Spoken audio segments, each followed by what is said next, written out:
Thanks for joining us for Religious Hard Talk. I'm Ian Boyne. Former Jehovah's Witness Courtney Thomas appears on Religious Hard Talk. If you knew how difficult it is to get a former Jehovah's Witness to speak, you would know what an achievement this is.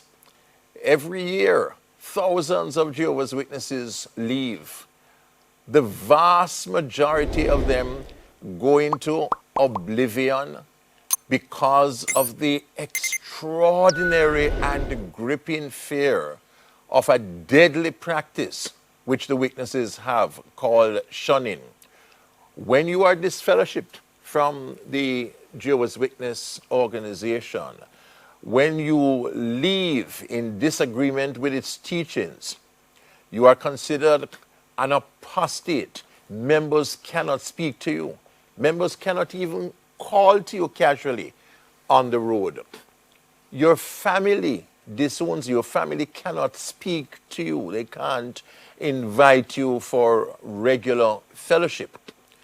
And so nobody would risk coming out to speak publicly against their former organization and their former association. So there are many persons who have left, have been disfellowshipped, who disagree strongly with the movement, but who do not talk because they know the consequences. They know of the certain shunning.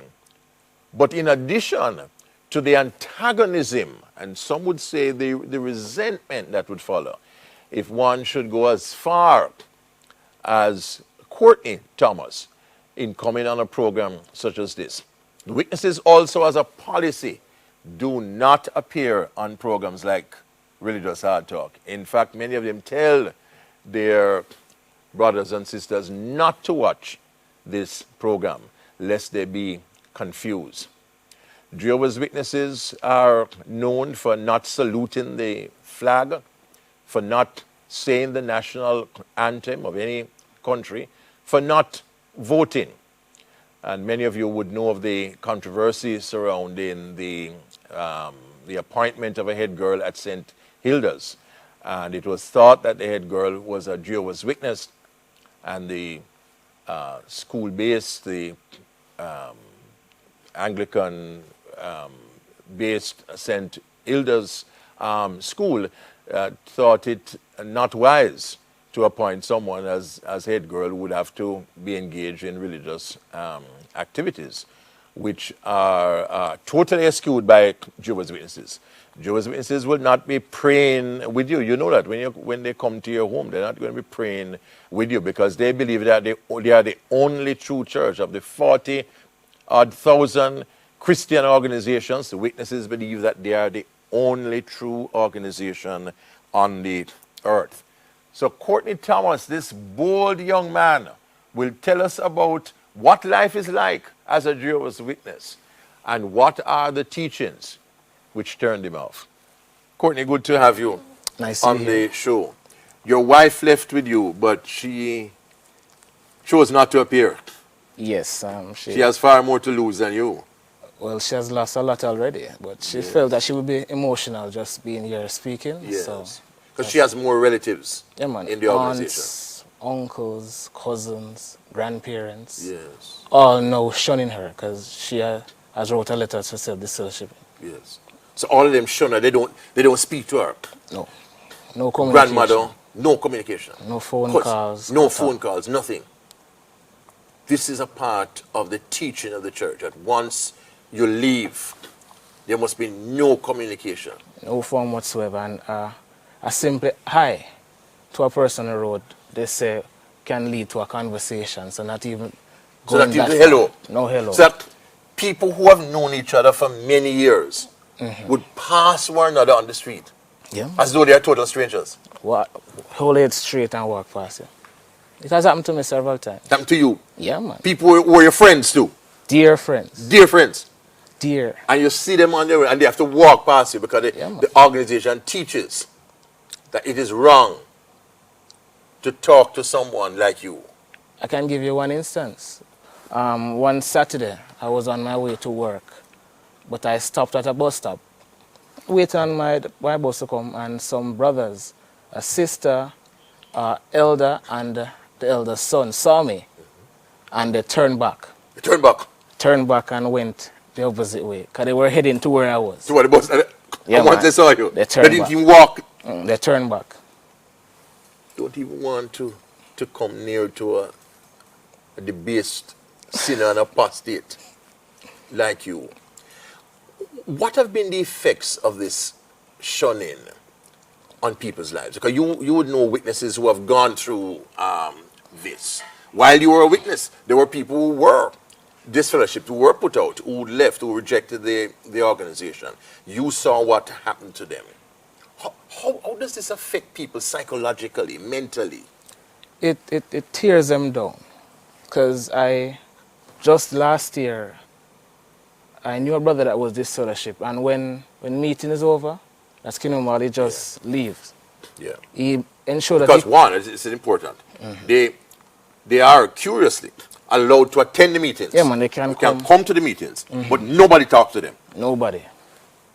So they sit down, nobody says good evening, nobody says good morning. When they just leave by themselves, they can't be engaged in conversation. None whatsoever. They can come to hear the word to save their souls, to come back Get into Jehovah's reinstated. one and only true organization. But they can't have any discussion at all. None You were whatsoever. telling us about his brother, you said, yeah. Yeah, man, he would time his arrival at the meeting to come as it starts, Yes. that everybody was seated, and as the meetings finish and they say amen. Sometime before they say amen, he would be making his way out, just to leave. Yes. Because he knows that brothers will be around him, but they cannot communicate with him. They cannot speak to him. Friends that he had, Yes. friends just can't speak to them any at all. How have you managed this, Courtney? The fact that people whom you have known, because shortly you will tell us about the high levels of dedication you showed as a witness. In fact, you were a ministerial servant. Yes. And a ministerial servant is a person whose rank is just below the elder. Yes. So that's a high-ranking person in the Jehovah's Witness organization, ministerial servants. You were a ministerial servant. You were very active. You were intense. So therefore, you had a number of friends Quite a number. there. How have you managed now that none of these persons will even say hello to you? Well, me managing now is really phenomenal, because thinking about leaving, that was one of the things that I worried most about. That you worried most about? Not having any of my friends to talk to. But what saved me at work, I have a strong support system. Oh. So I didn't shy away myself from people at work. I spoke to them still. Even though the witnesses encourage people not to have association with people in the world. True. But I saw people at work as being good association. They were a good association. They were Christians like myself. We had Bible discussions. No, but you didn't believe when you were a witness that they were true Christians. Because as a witness, you would have to believe that you were the only true Christians were to be found among Jehovah's Witnesses. That's the teaching. Even though that was my belief, I always held the belief that God will have mercy upon who will have mercy. Okay. Because a lot of people are spread about in various churches. Okay, yeah. We most can look and see that this man That's not a was... Jehovah's Witness belief, though, yes. Yeah, but that was my belief. That's what I even teach in the ministry, that God will have mercy upon who will have mercy. Okay. So even though we are the truth, he will see people that were really trying to serve him that ended up other places. Okay. So I still, Other sheep. I still engage persons at work, persons in my neighborhood. So I still had that support system when So I you left. had some people, yes. Yeah, man, a lot of persons, and they tolerated me talking about the issue over and over again. They tolerated So had me. you been like many Jehovah's Witnesses who had largely dissociated themselves from others in the world, it would be more traumatic for you. Yeah, man, it would have been As a person who is devastating. out. Former Jehovah's Witness Courtney Thomas telling us about what it is like to be a Jehovah's Witness and what it is like to have been thrust out of the organization or to leave. It's not easy. It's not just a matter of leaving and having your friends talking to you or even your mother and your father inviting you over. No, if you leave, you're not going to be invited over to any dinner. They're not going to be calling you. It's a total disruption. The Jehovah's Witnesses organization unveiled this evening on Religious Hard Talk. I managed to pull off the very difficult task of having a former Jehovah's Witness speak. I mean, I tried to have him get other witnesses who had left, other ex-witnesses, and no, they're not coming at all. They are not going to risk any further wrath of their brethren and their families. They know that now people don't talk to them, but they don't want the resentment and the bitterness piled on it. I have a number of friends in the Jehovah's Witnesses movement also. They are very angry with me tonight. Of course, they're not watching at all, you know, and they will tell me that they didn't watch that because this is just idle jesting. But their friends will tell them that it is on, and, you know, they will probably cuss me. But I have to do my job as a journalist. Tell us about your life as a Jehovah's Witness. What attracted you to the Jehovah's Witness movement, to the Watchtower Society?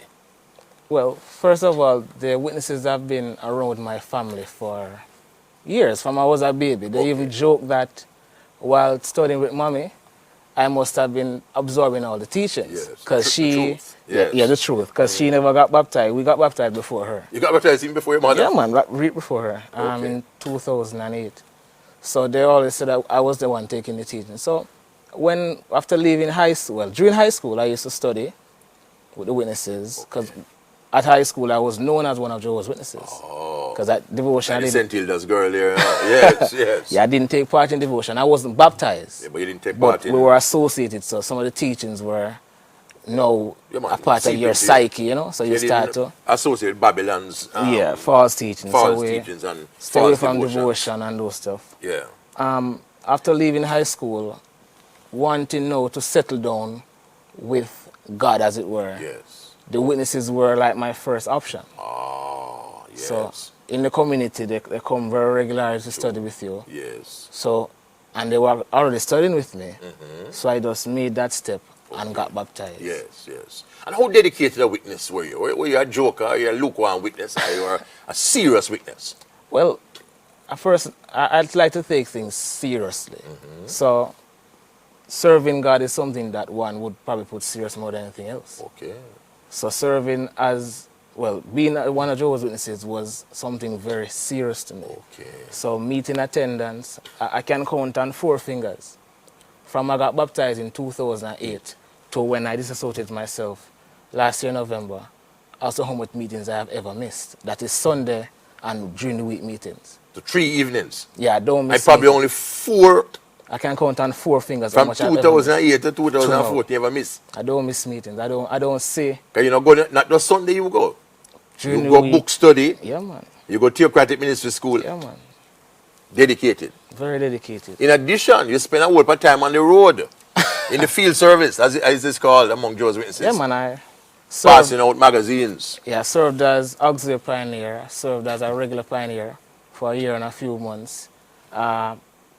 Preaching was something that I enjoyed. You enjoyed it? Because remember, you have the truth. You have the truth. Yeah, man. Everybody's in error. Yes, so you want the only truth. You want to bring it to them. You want to enlighten their darkness. That's right. Yes. You want to teach them that God has a purpose. God has a plan for you. So that was something exciting for me. Yes. Just the other day, I saw some brothers passing where I live in a van, heading to the territory. And it brought back memories. Yes. Yeah, man, it brought memories of us doing field service, and we finish and we go river.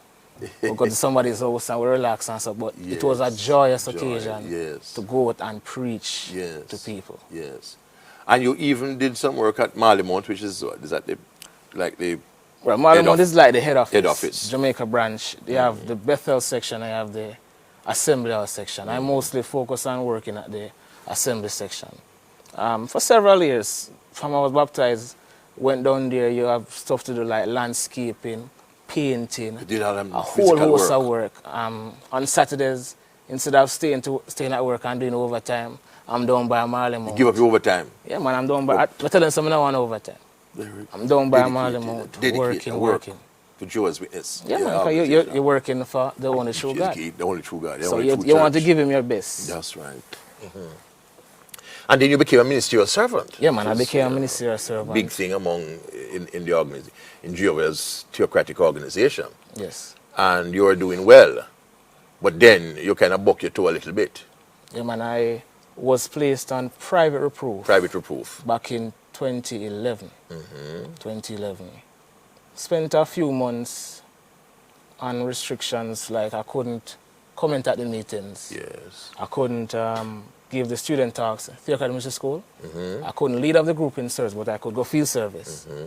I couldn't comment at the meetings, but I could still prepare, and I still didn't miss any meetings. Yes. You still went. Yeah, the reproof was something I accepted, and yes. it was a part of, they say, God, who he loves. Disciplines. Yeah, man. Yes, so, yes. So you accept it as, yeah, man, as your discipline. And I still went on and come to the meetings fervently. Still zealous. Yeah, man. So that didn't slow me down. Didn't slow you down at all. I was on fire that time too, because I don't want to slow. I don't want That's to get. right. I don't want to get cool. Or, That's right. You want to cool off. Yes. But during that time, you began to question some things. You began to check out some things. Yes. During that time, I was very interested in finding out how soon I would be off the private reproof. Private reproof. Because brothers kept saying to me, "You're not serving, man. You're so hard working. You're down by Parliament, Assembly Hall, Still Convention. How comes you're not serving?" Yes. So I say, no, sir, they're on a little private reproof, and my elders tell me that it will be taking me about 3 years before I can serve again as a ministerial So servant. long they put you on? 3 years of private reproof? Yes, I accepted that because after a few months, I had got back some of my privileges. Oh, I could comment again, I could give student talks. Oh, you got back some privileges? Yeah, man, okay. within months. Within months, okay. Within months, in 2012, I got back some privileges. But the man, them see your zeal. Yeah, man, and I got back a lot of my responsibilities. Okay. Some that were even should be given to me if I was a ministerial servant. Okay. But I got them back because I was putting in the work. Okay. Very hard-working young man. So Yes. my elders kind of, they were always wanting to give me things to do. Yes. Because I'm in training, as it were. So, brothers keep saying to me, "How you not serving?" So when I told them the 3 years, some of them said, "What 3 years?" I don't know about that. Some said, "Boy, I saw 1 year." So there were a lot of differences in their interpretation of how long the reproof should be. I see. So that got me thinking. I was like, is it that my elders are not following the rules? are not following? Because I love to go by the rules. By the rules, Yeah, yes. man. Organized to do Jehovah's Will. I love to go by the rules. But nothing was in it about any duration of time. So I started to question the elders. And one circuit overseer told me about a specific form that had only 3 years on it. So I wanted to see the form for myself. Okay. And when that wasn't presented to me, I said, no, I'm going to go online, go search for it. Internet. Yes. So I went on the net. After several searches, I found the form, but in looking for the form, I stumbled upon some videos. Hey. Oh. Videos about like 5 things Jehovah's Witnesses don't want you to know. Raymond Franz. Raymond Franz, yeah, man. Yeah, Crisis man, of Conscience. Yes, some videos on YouTube. Yes. And I watched a few of them videos that... You're not supposed to do as a Jehovah's Witness. What? That's another thing people need to know. As a Jehovah's Witness, you are not supposed to read apostate literature. You are warned. Once a person is writing against Jehovah's organization, you must not read the material. True, that's a warning that we get very... But you are curious. Often. Curious and a bit confident that what I have right now, it is the truth. Oh, okay. So no... They can't touch you, they can't move you. No, man, nothing that is said could ever move you. In opposition to this. I see. Should be able to contest the truth. I see, so you're confident. The truth is the truth. So you go and go watch the thing then. I want to tell you that a month before I got baptized, I got a book from a co-worker about the witnesses, bashing the witnesses. Oh. And I read it from cover to cover. Never stop you from being Never baptized. Stop me. Still got baptized. I looked at that as Satan. Satan, yeah, Satan. Yeah, man. Trying to throw you That off. was Satan in his last attempt. Yes. To get me to stop. Not to symbolize your dedication to yeah, Jehovah. Man, I looked at that as Satan's yes. last attempt. So you went at these videos now and said, sure, you match that. Yeah, man, I watched them. The information never took root. Oh, you want to take... Why? Oh, Okay. My main aim was to find that form, The form, yes. to look, to see if it was really 3 years Yes. that I needed to wait before I can But serve you didn't again. find that 3-year thing? I found a form, but it was outdated. Okay. All So right. I couldn't use it as any evidence to say why you said this to me. Okay. All right. So what else happened? Because obviously a crack came. Yeah, man, a crack did come. What? 2014, November. I was courting the sister, and she began speaking to me about some things that I had listened in some of the videos, and I saw in the videos that I came across about false prophecies, secret publications. Okay. Oh, I didn't get to mention this, Sir Boyne. Back in 2011, during the Judicial Committee meeting, Yes. one of the elders, had a book. And when I saw it and asked him what type of book that was, you know what he said to me? I'm saying too fast. That was a book produced by the society, Watchtower Society. But it was for only elders. Only elders alone. That elder made a mistake and let me see the book. You see the book? Yeah, man. And my curiosity was justified in the fact that then I was serving as the... Ministry also. No, not... Yeah, yes, minister servant. I was a literature servant. Okay. So I ordered the publications for both congregations. So when I saw a book that looked unfamiliar to me, I was like, is this a book I need to order? Was that the Shepherd in God's Flock? Yeah, man, Shepherd the Flock of God's book. Yeah. That elder's secret manual. Yes. Saw it, remember the cover and everything, and I asked him what type of book it was, and he said something too fast. And he quickly pushed it in his bag. Only for elders. Yeah, man, only for elders. It wasn't until... Not for you dumb That sheep. was 2012, 2013. 3 years after, I learned what that book was about. Because I left it. I mean, him said me too fast. We were handling a very delicate matter at that point in time. Yes. So I didn't question it. It wasn't until 3 years after I saw that book online and found out what it really was. That it was a secret manual that the elders kept hidden from the sheep. Why? Why they would do that? Well, there's 2 passages in that book that I think the authorities would want to look at and try to question to see what the motives of the elders are as it relates to child abuse. Not reporting it. That's a major thing we have not mentioned. You have introduced it now. And many people might not know that there have been many cases of child abuse among Jehovah's Witnesses. Just recently, there was a major commission in Australia where some shocking revelations were made Very shocking. about abuse of children by elders, knowledge by the elders of abuse in the congregations, nothing done. The authorities have not been called in. In the US, there's been a major scandal after scandal among the Jehovah's Witnesses. People only think about the Catholics. pedophilia crisis in the Roman Catholic Church, but it is also a major problem in the Jehovah's Witnesses because the witnesses hold the view that you must protect the organization. And you must not take it to brother to court. You must not take it to court, yes. So you were mentioning that. So you're the person you were dating Yes. began to mention these things to you. That And little did she know that I had already been exposed exposed to some of those stuff, but it didn't take any root. As I said, my deal at that point was to find that form and Yes. just get to see what it says. Yes. So years after, those things came back to me, and being the honest person that I am, I looked into it. Not to leave the organization, Yes. but to prove her and many others that the information that they have been seeing is fraudulent, fabricated. Persons just, they don't like God's people and just want to throw things at us and, discredit everything they want to pick at us. They don't like God people. I see. So I was determined to prove to them Prove her that, wrong. man, these things are fabricated. I see. Cook them, cook it up. Yeah, man, cook them, cook it up. So you went online, Went on. began to do your research, Yes. and realized that these things were indeed so.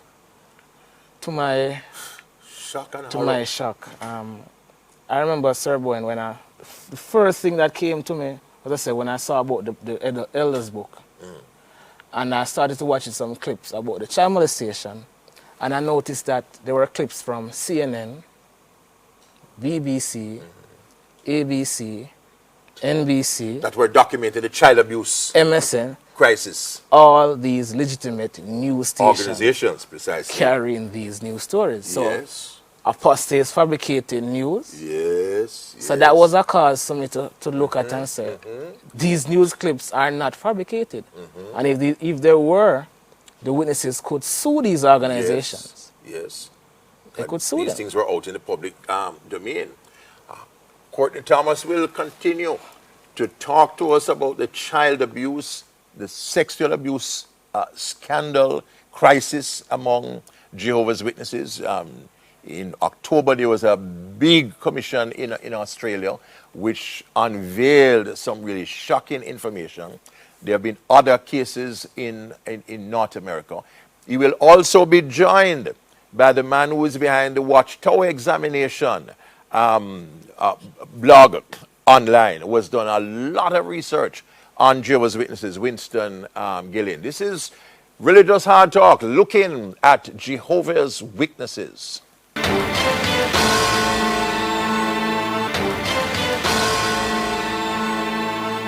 I managed to pull off the very difficult task of having a former Jehovah's Witness speak. I mean, I tried to have him get other witnesses who had left, other ex-witnesses, and no, they're not coming at all. They are not going to risk any further wrath of their brethren and their families. They know that no, people don't talk to them, but they don't want the resentment and the bitterness piled on it. I have a number of friends in the Jehovah's Witnesses movement also. They are very angry with me tonight. Of course, they're not watching at all, you know, and they will tell me that they didn't watch that because this is just idle jesting. But their friends will tell them that it is on, and, you know, they will probably cuss me, but I have to do my job as a journalist. Tell us about your life as a Jehovah's Witness. What attracted you to the Jehovah's Witness movement, to the Watchtower Society? Well, first of all, the witnesses have been around my family for years, from I was a baby. They even joke that while studying with mommy, I must have been absorbing all the teachings. Because the truth. Yes. Yeah, the truth. Because she never got baptized. We got baptized before her. You got baptized even before your mother? Yeah, man, right before her, in 2008. So they always said that I was the one taking the teaching. So after leaving high school, well, during high school, I used to study with the witnesses. Because at high school, I was known as one of Jehovah's Witnesses. Because at devotion, I didn't... St. Hilda's girl there. Yes, yes. Yeah, I didn't take part in devotion. I wasn't baptized. Yeah, but you didn't take part in... we were associated, so some of the teachings were, a part of your psyche, you know? So you start to... associate Babylon's... false teachings. False teachings and stay away false from devotion. devotion and those stuff. Yeah. After leaving high school, wanting now to settle down with God, as it were. Yes. The witnesses were like my first option. Oh, yes. So in the community, they come very regularly to study with you. So.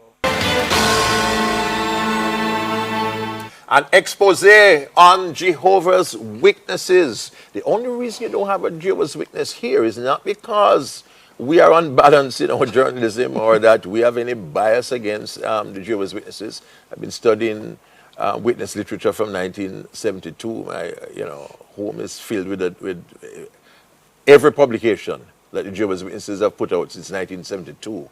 I have every Watchtower, and some of my close friends are Jehovah's Witnesses. They are allowed to speak to non-Christians like me. Of course, witnesses see themselves as the only true Christians.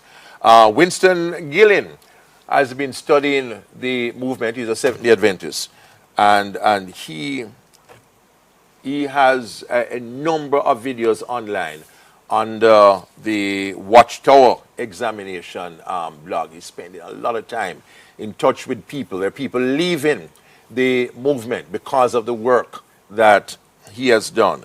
We're going to bring him in. But former Jehovah's Witness Courtney Thomas will just wrap up on what you were saying. So you were saying that you start to see that legitimate news organizations, CNN, BBC, MSNBC, and so on, had indeed been carrying stories about For years. child sexual abuse Unknown scandals. to me. And you never know that in Never Jamaica know here. about that. To tell you, back in 2014, we had an annual general meeting, and one of the governing body member spoke to maintaining unity within the organization and spoke of the, how did he put it? The apostate-driven lies that Jehovah's Witnesses are permissive towards our pedophiles in the organization. So hearing that, you get the impression that, I mean, if any such case come up, it will be dealt with firmly. And to see the news saying otherwise, I was very shocked. In fairness to witness, I must say they have recently published information where they have said that they will encourage people to report. Well, they have now said, and you, both of you can comment and clarify if I'm wrong, but it seems that all of this negative reporting has certainly forced their hand. And now they have been saying that, you know, if members go to the police or the authorities, that action won't be taken against them. Is that so? Am I misunderstanding the issue? Certainly, what their emphasis has been is on not embarrassing the organization. The fact of the matter is that the witnesses have been more concerned about protecting the name of Jehovah's organization. And they feel that these allegations will, well, they know, will affect the reputation of the organization. Seriously, it would. And the thing about the allegations that I would like to emphasize is the handling. So it's not that the fact that it exists. Yes. Because, I mean, sin in all churches. Yes, sin is all abound. Yes. And people fall short of the glory of God at times. But how it is handled by the congregation. How is it handled? When it is not reported, you know, a child who has been molested doesn't get the opportunity to get the needed counseling to kind of reintegrate themselves into society. Yes. That brother that does the molestation or the sister that does the molesting, the elders, if that person is deemed repentant, still there. Yeah, man, they are given a slap on the wrist. Yes. And they remain in the congregation. They are put on private or public reproof, like I was on. Yeah. So they're in the congregation still. That child still there and still has to share the congregation with that person, whether he's sitting in front, behind, or beside. Yeah. So that trauma is still exists still. I'll give you a joke. I confronted my brother recently. He's an elder in Portland. Your blood brother? Yeah, man. He's an elder in he speaks to me, but not as may I get him in trouble, you know? He's not supposed to speak, you know. Well, I hope to get him in trouble. But he's not supposed to speak to you at all. On family matters, strict family matters, business. Business, that's right. That's what they said, Yeah, man. So I gave him a scenario. I said to him, but what if a brother X molests a child and the elders find out, they confront him, he admits it, but he's repentant. Yes. He's given reproof. He's given go to the police, No, man, I should, but I'm just how they handle it. That brother is still in the congregation. He still there and can reoffend. Yes. I asked him, how do you protect the thousands of children in the communities that these witnesses preach? Yes. How do you protect the remaining children that are in the congregation? Yes. Is it that you have probably a system where one of you travel with him up and down to see if he is trying anything? Do you walk with him, have a device in his back pocket, his top pocket, to ensure that he's not planning to reoffend or gets the opportunity to reoffend?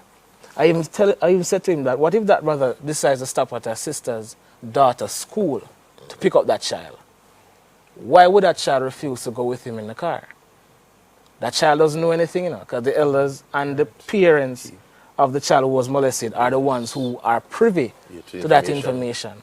So the other parents in the congregation are not given the opportunity to protect their children from this person. Yes. How do you prevent him from reoffending? You know what his wife said to me, because she was there listening, that I am a demon.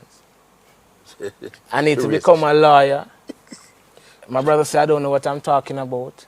Yes. And my mother was right there. And I turned to her and I'm like, Mom. I said, Mr. Mom, you hear what I said to him a while ago? What wrong with him, I said to him? Yes. And she was like, she no business with it. So I said, Mom, what I said to him a while ago for him call me demon? Yes. And I behave like this. Did I say something wrong? Wasn't the scenario a very practical? And as a matter of fact, that scenario has played out in many congregations over the world. What did I say wrong? Yes. Many times also elders, they repent, they come back, or they go to other organizations, other congregations, where they commit the same offense. You want to touch on the two witness rule? Yeah. Yes. Bring in Winston on this sore matter. You know, it's very interesting because one of the things that made me so interested in the Watchtower is there's a habit, and it has been happening for over a century now, of twisting the scriptures.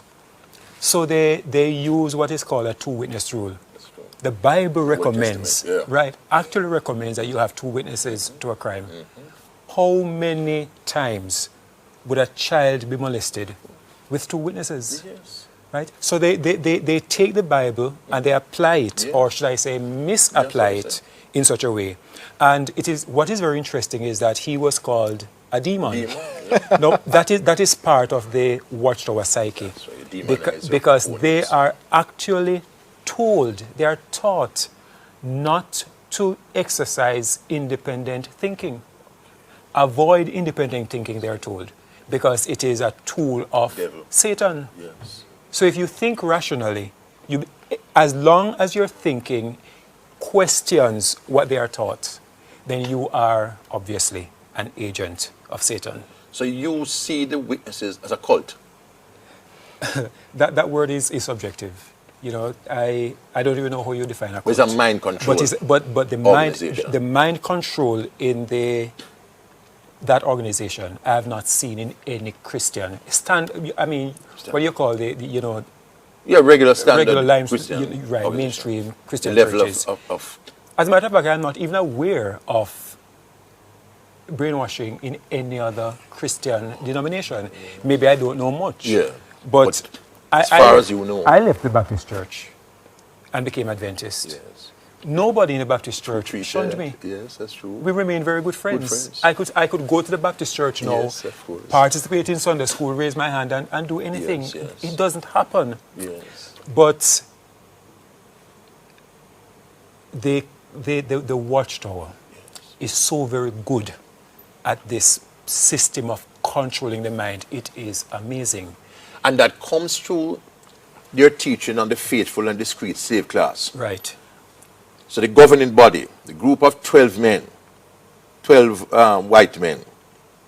I think they're still white. They have a black face there. Earlier years, there was none. Yes. No woman can serve on the governing body, right? So 12 men. And the witnesses are taught that Jehovah directs those men. And every loyal witness must follow what those men teach. Yes. Isn't that the teaching? Yes. Yes. And that is what I find so interesting.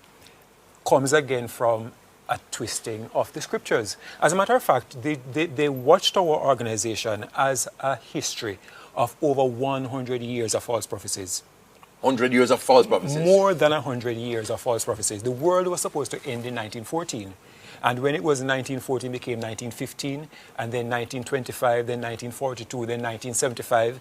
And it's been going on and on like this. Where have all these false prophecies come from? Twisting of the scriptures.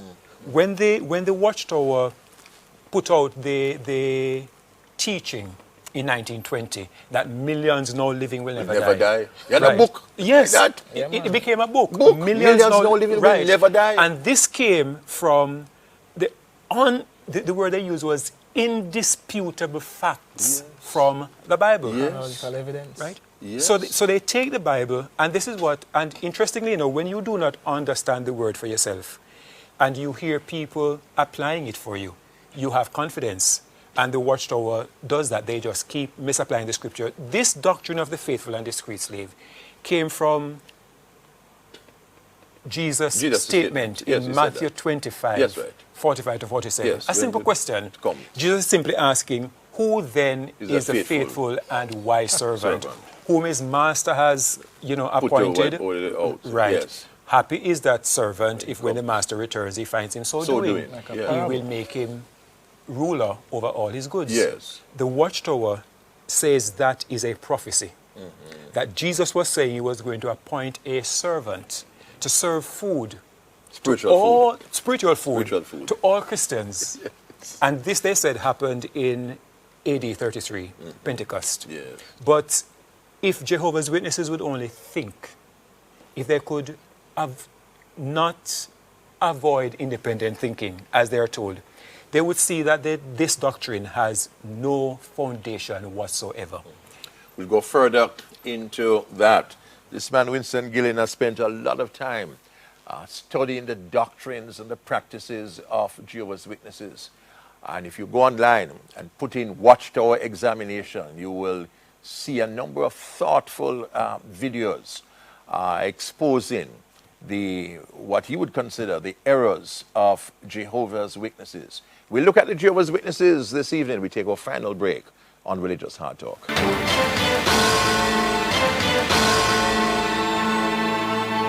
A focus on the organization Jehovah's Witnesses, the Watchtower Bible and Tract Society, a group that everybody knows about. Witnesses come to our homes. We see them on the streets. They are active. They are very devoted to their religion. They believe that they are the only true church, Jehovah's only channel for truth. But Winston Gillen, the man behind the Watchtower examination website and YouTube channel, he has an entire YouTube channel on the Jehovah's Witnesses, exposing their teachings and their practices that are offensive.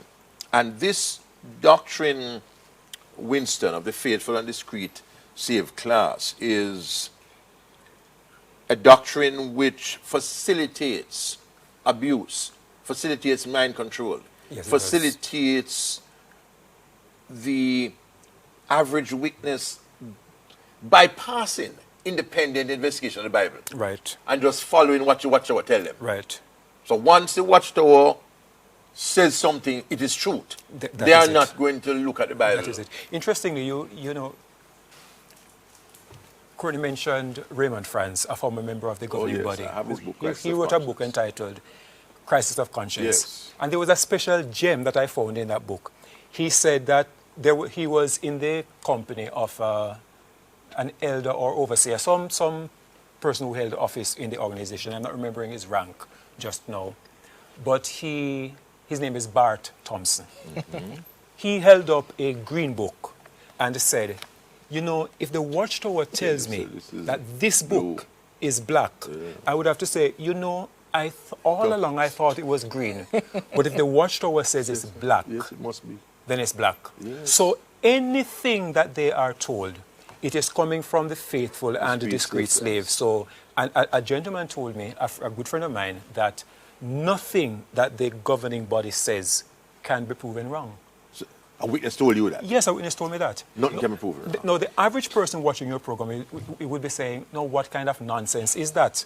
But for the Jehovah's Witness, that is wisdom, because they are told, as I said, that Jehovah Guys. and Jesus trust them completely, trust the governing body Trust them completely. completely. They say that completely. They say that. And so I had I don't have the time now to give all the quotes. You have But the if you documentation. go to the channel, I don't accuse the Watchtower of anything. You I put document these forward things. the evidence so people can read it for themselves. They say Jehovah and Jesus trust Trust them them, trust these men. completely. And so Jehovah's Witnesses must do the same. same.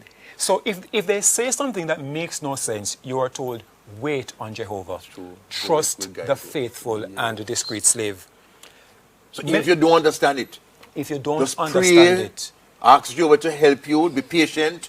Don't go out listen to apostate. Don't watch Religious Hard Talk and go to the Watchtower examination YouTube Right. channel. Just wait on Jehovah. right. And what is interesting about it, is that the organization lying is intrinsic in Lying? lying. You go that far, Winston? Yes, I go that far. The Watchtower in Mexico registered at one time as a cultural organization. Yes, They would not register as a religious organization because the Mexican authorities require that religious organizations do not hold real estate. So just to hold Avoid on that. to real estate, Jehovah's Witnesses were told to say that their meetings are not religious meetings, they are cultural meetings. Their baptisms are a cultural event. They did not use the Bible in public worship. Didn't pray. They would not pray In Mexico? in Mexico. Right? No, that is blatant lying. And they just keep lying. There are other examples of lying? Oh my, there are so many. Where would I begin? Where would I begin? It is just so many. As a matter of fact, I went to the Kingdom Hall and sat in discomfort as I read a magazine where they were lying to the members. Yes. Russell had in his Charles book, Steers. he printed a book in 1889 called The Time is at Hand. And he gave 7 things to expect for 1914, none of which came true. Right. And 1914 was the time, of course, they said that Christ made his invisible presence. Christ, as a matter of fact, it is stated in the Watchtower in publications that only Jesus' apostles saw him ascend. And similarly, only Jehovah's Witnesses recognize his invisible return. Invisible return. Jesus Christ has returned. has returned away from 1914. Right. Yeah. That sounds like insanity to the average person. Kingdom but is ruling. Right. Jehovah's Witnesses believe that. Right. But just in 2014, I went to the Kingdom Hall. Yes. And they were reading that the brothers did not know what to expect. They did not have any expectations. That is a lie. That's a blatant lie. But if Jehovah's Witnesses could think independently, they would have seen it for themselves, because a few paragraphs after, they were disappointed that some of their expectations did not come true. They had no expectations, they did not know what to expect, yet they became disappointed that some of their expectations did not come true. To say some did not come true is to imply that some did. Yes. Not one of Russell's predictions came true. None of it. Not even one. Right? There have been myriad false prophecies, documented false prophecies. Another lie. And they have a history book. Before Raymond Franz wrote his book, their history book was Jehovah's Witnesses in the Divine Purpose. That's right. I have Raymond Franz really exposed some of the lies in that book, and so they revised it to Proclaimers, Kingdom Proclaimers. Right, Proclaimers. Yeah. Their new history book. That book is also a sanitized version of their history. Right? Russell, and this is an interesting thing, because if Jehovah's Witnesses could question the doctrine of the faithful and discreet slave, they would see that it makes no sense. People may wonder what I mean by faithful and discreet slave. The Bible says, the King James Version, faithful and wise servant. Yes. They say faithful and discreet slave, right? Yeah. No, I just lost my train of thought. Yeah, you're saying that if Jehovah's Witnesses would look at that doctrine, they would see that it has no foundation whatsoever. First of all, it is pretty confusing, because they said that Jesus appointed the slave at Pentecost. And then in 1918, Jesus came. He returned in 1914. Now we have him returning in 1918 to inspect the slave to see how well he was doing. Found him to be doing so well that he appointed him over all his belongings in fulfillment of the latter part of what they called a prophecy. So that in 1919, the slave was given the job to feed everybody. And that slave was Charles Taze Russell, the founder. In 1919, the slave was Charles Taze Russell. Then it was expanded. Russell died in 1916, but the appointment was made in 1919. How much sense does that make? Russell died in 16. Right. And the appointment made it? Right. So he wasn't aware. So the current teaching is that Rutherford and his associates were the slave. They do not say it in so many words, but it's implied because they say a group of anointed brothers, anointed right? So they were the ones who were taking the lead. So it would be Rutherford who was the slave appointed. Who was the successor to Russell. Right. Yeah. But Jesus appointed Rutherford, but Rutherford did not know. Rutherford is teaching that Russell is a slave. They taught that for some 30 years.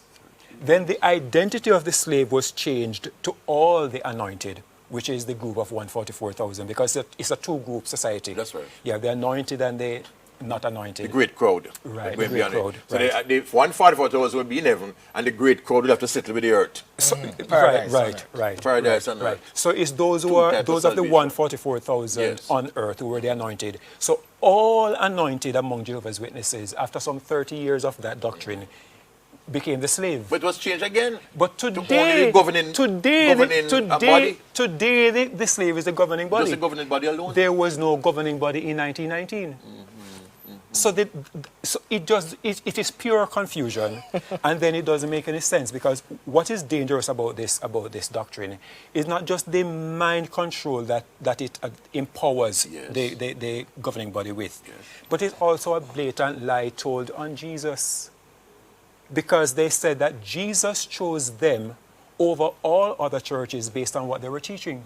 Some of the things they were teaching in 1918, one of the things is that God would have destroyed Christians by millions, right? Yes. And anybody who escaped would come to the teachings of Russell. Yes. Another thing they were teaching is that the war in heaven that is spoken of in Revelation 12 was between pagan and papal Rome, the war in heaven. The Bible speaks about a Leviathan. They said it was a train, a locomotive, right?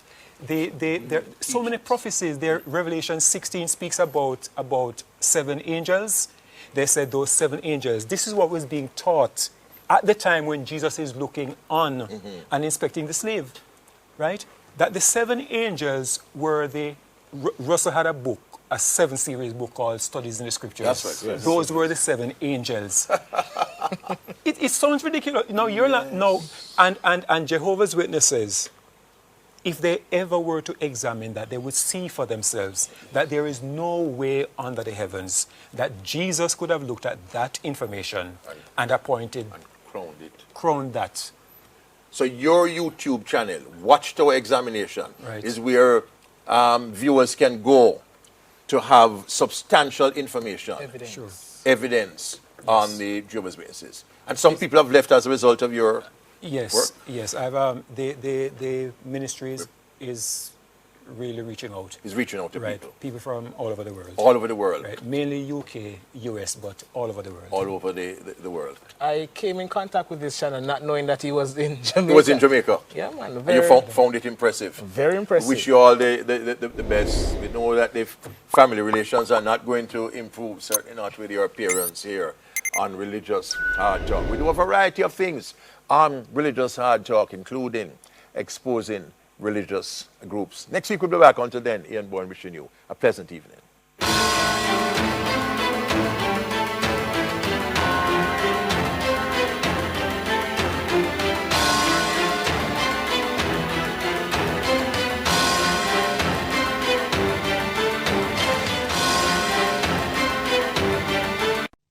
May the grace of the Lord Jesus Christ and the love of God and the fellowship of the Holy Spirit be with you all.